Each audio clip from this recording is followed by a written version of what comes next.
സന്തോഷമുള്ള എല്ലാവരും കരമത്തി കത്താമെന്ന് പ്രൈസ് ചെയ്താട്ടെ. Hallelujah, hallelujah. Thank you for coming tonight. ഇന്ന് രാത്രി വന്നതിന് നന്ദി. നമ്മൾ കറക്റ്റ് 9 മണിക്ക് നിർത്തും. സമയം പറന്നു പോയെന്ന് അറിയുന്നു. 8:51 ആയി. പെട്ടെന്ന് നമുക്ക് വാക്യം വായിക്കാം. ലെറ്റ്സ് റീഡ് 3 വേഴ്സസ്, 4 വേഴ്സസ് വായിക്കാം. ഫസ്റ്റ് വേഴ്സ് നമ്മളെപ്പോഴും ഈ മാസത്തിലെ കീ വേഴ്സ് ആയിരുന്നു Psalm 84 വേഴ്സ് 11. Psalm 84 verse 11. നമ്മുടെ main theme we have to grow. ഈ വർഷത്തിലെ theme as believers we need to grow. God's intention is to grow, just not know Christ, understand Christ. No, you have to grow unto Christ. അതിനുവേണ്ടി ദൈവം ഓരോ മാസവും നമുക്ക് ദൂത് തന്നു, ഫെബ്രുവരി തന്നു. In order to grow you should have an uncorruptible seed. For a good growth. Uncorruptible seed word of God ആണെന്ന് കണ്ടു. Word of God വഴി നമ്മൾ വളരണം. അത് നാം ചിന്തിക്കാനിടയായി. അതിനുശേഷം പറഞ്ഞു, ലുക്ക്, എത്ര നല്ല അൺകറപ്റ്റബിൾ സീഡ് ആണെങ്കിലും അത് ജെർമിനേറ്റ് ചെയ്യണമെങ്കിൽ a seed can be like a seed for years. There is life in it, but life won't come out until ആ മുൻമഴയാൽ കുതിർന്നില്ല. Former rains of the holy spirit വന്ന് നമ്മളെ കുതിർത്തില്ലെങ്കിൽ വി കനോട്ട് ജെർമിനേറ്റ്. കർത്താവ് ആഗ്രഹിക്കുന്ന എന്നും ഒരു സീഡായിട്ടിരിക്കാനല്ല, നീ വളരണം, ഒരു ചെടിയാകണം, മരമാകണം, ഫലം തരണം. അപ്പോൾ യു ഹവ് ടു ജെർമിനേറ്റ് വേണമെങ്കിൽ യു നീഡ് ദ ഹോളി സ്പിരിറ്റിന്റെ ഫോർമർ റെയിൻ, ആദ്യ മഴ, നനവ്, കാരണം നിന്നെ കിളിർക്കാൻ സാധിക്കും. അതിനുശേഷം പറഞ്ഞു, കിളിർത്താൻ മാത്രം പറയും, ഈ കിളിർത്ത വിത്തിടനെ നല്ല നിലമാണ്. You have a good field. അവിടെ കട്ടയൊക്കെ ഉള്ള ബാഡ് ഫീൽഡ് ആണെങ്കിൽ എന്ത് പറ്റും? ബൈബിൾ പറയുന്നു, ഈ നല്ല കിളിർത്ത വിത്ത് കട്ടകളുടെ ഇടയിൽ കിടന്ന് എന്ത് ചെയ്യും? അട്ടുപൊട്ടും. അതുകൊണ്ട് എനിക്കൊരു പ്രിപ്പയർ ദ ഗ്രൗണ്ട്. അത് നമ്മുടെ ഹാർട്ടിനെ, നമ്മുടെ ജീവിതത്തെ കാണിക്കുന്നത് പ്രിപ്പയർ ചെയ്യണം. സ്വത്രം ചെയ്യുന്നത് നമ്മളെ പ്രിപ്പയർ ചെയ്യണമെന്ന് നമ്മളെ കാണിക്കുന്നു. സ്വത്രം ചെയ്യുന്നു. അത് ദൈവത്തിന്റെ വചനത്തിൽ കൂടി നമ്മൾ അതിനെക്കുറിച്ച് ഫെബ്രുവരിയില്, മാർച്ചില്, ഏപ്രിൽ ചിന്തിച്ച് prepare the ground. Remove every kind of obstacle so that this word can fall into your heart and may grow. അതിനുശേഷം പറഞ്ഞു, അതിനുവേണ്ടി പ്രിപ്പയർ ചെയ്താൽ മാത്രം പോലെ വിതയ്ക്കണം. ഈ കട്ടകള് ഉടച്ച് പ്രിപ്പയർ വിതയ്ക്കണം. ഒരു സീഡ്, ആ കിളിർത്ത വിത്ത് വിതയ്ക്കണം. സ്വന്തം ചെയ്യുന്നു.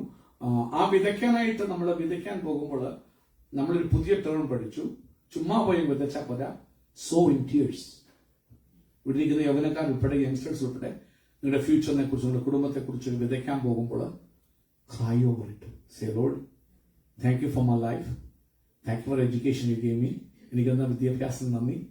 Thank you for the family. Thank you for everything. Now, Lord, I have to start a family. എനിക്കൊരു കുടുംബം തുടങ്ങണം. I have to start something for the Lord.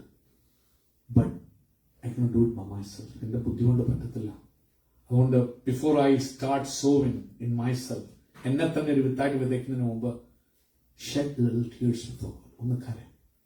Bible പറയുന്നു, whoever sows in tears shall reap, plentifully with joy. കണ്ണീരോടെ വിതയ്ക്കുന്നവൻ എങ്ങനെ കൊയ്യും? ഇതുവരെ കരയാൻ പറ്റില്ല. Tears. Find some time to kneel down before God. Cry about your future. Say, Lord, use me. എന്നെ പണിയണം. I feel like I'm useless, but Lord, you can make me useful. I want to be a seed for you. I want to be growth. I want to bless around the whole people. Even my enemies who hates me, I want to bless them. അതുകൊണ്ട് എന്നെ ഒന്ന് വലുമാക്കുന്നു. കണ്ണീരോടെ കരഞ്ഞ ദൈവത്തിന് വളർത്തും. അപ്പം അതാണ് നമ്മൾ മെയിൽ ചിന്തിച്ചത്. കണ്ണീരോടെ വിതച്ചാൽ ആർത്തോടെ. അപ്പോൾ കണ്ണീരോടെ വിതച്ചിട്ട് നോക്കിയിരുന്ന പ്രശ്നമുണ്ട്. കാരണം ഈ വിളയെല്ലാം, ഈ പ്ലാന്റേഷനെയെല്ലാം, കൃഷിയെല്ലാം, അല്ലെങ്കിൽ ഗാർഡനെല്ലാം ഡിസ്ട്രോയ് ചെയ്യാൻ ശ്രമിക്കുന്ന ചെറുകുറുക്കന്മാരുണ്ട്, കാട്ടുപന്നികളുണ്ട്, ചില മനുഷ്യരൊക്കെ ഉണ്ട്. അതുകൊണ്ട് ആ ഗാർഡൻ ഡിസ്ട്രോയ്ഡ് ആയി പോകാതിരിക്കാൻ അതിന് ചുറ്റും എന്ത് കെട്ടണമെന്ന് പറഞ്ഞു? വേലി. ചിലപ്പോൾ നമുക്ക് വേലി കെട്ടാൻ പറ്റത്തില്ല. നമ്മൾ എത്ര വേലി കെട്ടിയാലും ശത്രു വന്ന് പൊളിക്കും. അപ്പൊ നമുക്ക് വേണ്ടത് ദ ഹെഡ്ജ് ഓഫ് ഗാഡ്, ദൈവത്തിന്റെ വേലി. അങ്ങനെ നമ്മൾ പഠിച്ചപ്പോ കണ്ടു, ചില വേലി നമ്മൾ വിചാരിക്കും ദൈവം കെട്ടും വേലി നിങ്ങൾ ആശ്രയിച്ചാല്. പക്ഷെ നിങ്ങൾ വിചാരിക്കുന്ന പോലെ ഒരു വേലി ആയിരിക്കത്തില്ല. ചിലപ്പോൾ അത് കഷ്ടതയായിരിക്കും, ചിലപ്പോൾ സ്ട്രഗിൾസ് ആയിരിക്കും, ചിലപ്പോൾ ബൂട്ട് ക്യാമ്പ് ആയിരിക്കും. പക്ഷേ നിങ്ങൾ ജോസഫിനെ കുറിച്ച് പഠിച്ച, ജോസഫ് സൺ ഓഫ് ജേക്കബ്, അവൻ ഡ്രീംസ് കിട്ടി. ഒത്തിരി ഡ്രീംസ് ഉണ്ട്. അവൻ മനസ്സിലായി something big is gonna happen. How is gonna happen? He doesn't know. In order to make that dreams be fulfilled, ദൈവം അവന്റെ കംഫർട്ട് സോണിൽ നിന്ന് അവനെ മാറ്റി. It was so painful. Nobody can survive it. But that was God's edge around him. Devil want to give him comfort and happiness and never reach that potential and dream God had. But God said no. Sometimes your sufferings, your struggles in your life might be God's edge around you. That God may build you up for a purpose of God. ദൈവത്തിന്റെ ഒരു പദ്ധതിക്ക് വേണ്ടി നിങ്ങളെ ഒരുക്കാൻ വേണ്ടി ദൈവം ഒരുക്കുന്ന വേലികളായിരിക്കാം ചിലപ്പോൾ നിങ്ങളുടെ ജീവിതത്തിൽ വരുന്ന ബ്രോക്കൺനെസ്, തകർച്ചകള്, സഫറിങ്. എന്ത് പറ്റി ജോസഫിന്? His own brethren ripped him off his clothes, beat him up, put him in a pit. Finally they took him and sold him for 20 silver coins. Sold as a slave. എങ്ങനെ കഴിഞ്ഞവനാന്ന് ഓർത്തോണം. അതെങ്ങനെ വേലിയാണ്? Yes, God's ways are mysterious. ദൈവത്തിന്റെ വഴി നമുക്കറിയാം. പോളിനെ നിങ്ങൾ പഠിച്ചാൽ മതി. Paul used to persecute the church, but സഭയെ ഉപദ്രവിച്ചവനാണ് പൗലോസ്. എന്നാല് God touched him. അത് അവൻ കർത്താവിലേക്ക് വരാൻ കാരണം എന്താ? As he came to the Syria, city of Syria, Damascus, അതിന്റെ ഗേറ്റിനടക്കം വന്നു. He was coming to just tie up all the Christian believers and take them to Jerusalem to put in prison. അതിനുവേണ്ടി അവൻ വന്നത്. But the big light of God shone around him. വലിയ ദൈവത്തിന്റെ വെളിച്ചം അവന്റെ ചുറ്റും എന്ത് ചെയ്തു? Light of God. വെളിച്ചം അത്യാവശ്യം. ചിലരെ പിടിക്കാനും ദൈവത്തിന്റെ വെളിച്ചം എന്ത് ചെയ്യുക അത്യാവശ്യം. അങ്ങോട്ട് ഞാൻ പോകുന്നില്ല. അങ്ങനെ അവൻ വിശ്വാസത്തിലേക്ക് വന്നപ്പോൾ God taught him. None of the disciples taught him. പാരമ്പര്യമല്ല അവനെ പഠിപ്പിച്ചു. നമ്മൾ പാരമ്പര്യം പറയും. ഞാൻ പറയും, no, it's not പാരമ്പര്യം. God needs to teach you. Holy Spirit needs to teach you. പാരമ്പര്യം പഠിക്കാൻ പോയ തെറ്റ് പറ്റും. ബിക്കോസ് ഓരോരുത്തർ അവരുടെ അറിവ് പഠിപ്പിക്കുന്നു. The Holy Spirit, God himself ആണ്. വേർഡ്, വചനം ദൈവം തന്നെയാണ്. ആദ്യം വചനം ഉണ്ടായിരുന്നു, വചനം ദൈവത്തോടു കൂടിയായിരുന്നു. ഒരു പാസ്റ്റർമാരിൽ നിന്നും അല്ല പഠിക്കേണ്ടത്. You should not, you listen to me, go and search whether it is so in the word of God. ദൈവത്തിൽ അങ്ങനെ തന്നെയാണോ എന്ന് പോയി പരിശോധിക്കണം. Don't ever blindly follow anybody. അങ്ങനെ ഒത്തിരി പേര് കണ്ണടച്ച് ഒത്തിരി പേരെ ഫോളോ ചെയ്തിട്ട് കൾട്ടുകൾ ഫോം ചെയ്തു. We are not here to form any cult. We are here to form an army for Christ who will earn souls for the kingdom of God. Mega church ഉണ്ടാക്കാനല്ല. I don't ever think about mega churches. For me, I want an army of God. ഇവിടെ ഇരിക്കുന്ന ഓരോരുത്തരും pastors ആകണമെന്ന് എന്റെ ആഗ്രഹം. Pastor, you preach and speak about Christ. തകർച്ചകളെ മാറ്റുന്ന യേശുവിനെ പറയുന്നവരാണ്. ഇവിടെ ഇരിക്കുന്ന ഓരോരുത്തരും ചിന്തിക്കുക, ഇവിടെ ഇരിക്കുന്ന എല്ലാവരെയും മാറ്റി എറിയെന്നിരിക്കട്ടെ. വന്ന ആൾക്കാർ കൊന്നു. And you alone are left. നീ ബൈബിൾ എടുത്ത് പ്രസംഗിക്കാൻ പ്രാപ്തിയുള്ളവരാണ്. നിന്റെ വീടോ നീ പാർക്കുന്ന ഗുഹയോ മരത്തിന്റെ കീഴോ നീ ഒരു ചർച്ചായിട്ട് ആൾക്കാരെ വിളിച്ചുകൊണ്ട് നടത്താൻ പ്രാപ്തനാണ്. അങ്ങനെ ഉണ്ടായെങ്കിൽ എത്ര പേർക്ക് കൂടി വന്ന പള്ളിയല്ലേ തല്ലി തറക്കാൻ പറ്റത്തുള്ളൂ. ഇന്ന് ആ പള്ളി നല്ല തല്ലി അലറിക്കൊണ്ട് നടക്കരുതോടെ എവരം വെക്ക്. First century, there's no churches, nothing. They were persecuted like anything. At first, they tried to have a church in Jerusalem. There was thousands of people together. ഒന്നാമത്തെ മീറ്റിംഗിൽ എത്ര പേരാ രക്ഷിക്കപ്പെട്ടത്? 3,000 people. അതുകൊണ്ട് ഹോളി സ്പിരിറ്റ് മൂവ് ചെയ്തപ്പോൾ ഒത്തിരി പേര് വന്നു. അവർക്കെല്ലാം ഭയങ്കര. അപ്പൊ 7 പേരെ അപ്പോയിന്റ് ചെയ്തു. മേശമേൽ ശുശ്രൂഷിക്കാൻ എല്ലാവരും വന്നു. They were selling their property and giving ഇഷ്ടംപോലെ പൈസ കൊണ്ട് ചർച്ചിന്. ഇങ്ങനെ പോയ ശരിയാകത്തില്ലല്ലോ. ഒരു പീഡനം അഴിച്ചിട്ട് മെഗാ ചർച്ച് അല്ലേ നിനക്ക് ഇന്ന് വേണ്ട. You have to preach Christ crucified. നിന്റെ തകർച്ചയാകുന്ന ജീവൻ, that's okay. Let God take your broken life to bring many to Christ through you. നിന്റെ തകർച്ചയിൽ കൂടെ ഒത്തിരി പേര് യേശുവിലേക്ക് കൊണ്ടുവരാം.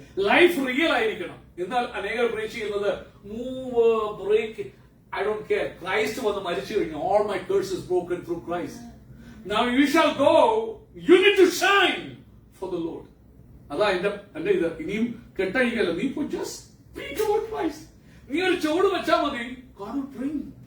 എന്നിട്ട് ഈ സിമ്പിൾ മെസ്സേജ് അവരെ പഠിപ്പിക്കണം. Speak about Christ who can change your life. മടങ്ങി വരട്ടെ. അവൻ സ്വന്തം ചെയ്യുന്നത്. അതുകൊണ്ട് നമ്മുടെ ജീവിതം ഒരു വെളിച്ചമായിട്ട് മാറ്റപ്പെടണം. അപ്പൊ നമ്മൾ കണ്ടു മാസത്തില് അതായത് വേലി ഉണ്ടാകണം. വേലി, ജോസഫിന്റെ വേലി, തകർച്ചയുടെ വേലി. ഇനി പോൾ വന്നപ്പോഴോ പോളിനെ ദൈവം ഉയർത്തി ടീച്ച് ചെയ്തു ഒത്തിരി. Even though he was the one who persecuted church, സഭയെ ഉപദ്രവിച്ചവനാണ് പൗലോസ്. ബട്ട് ബൈബിളിൽ ന്യൂ ടെസ്റ്റ്മെന്റിൽ എല്ലാവർക്കും, കാത്തലിക്സോ ഏത് പ്രൊട്ടസ്റ്റന്റ് ഏത് സഭക്കാരെടുത്തോ ബന്ധുപോലും എല്ലാവർക്കും ന്യൂ ടെസ്റ്റ്മെന്റിൽ എത്ര ബുക്സേ ഉള്ളൂ? 27 ബുക്സേ ഉള്ളൂ. ബാക്കിയുള്ളിടത്തേ ഉള്ളൂ. പഴയ നിയമത്തിലാണ് പ്രശ്നമുള്ള അപ്പോക്രിഫയുണ്ട്.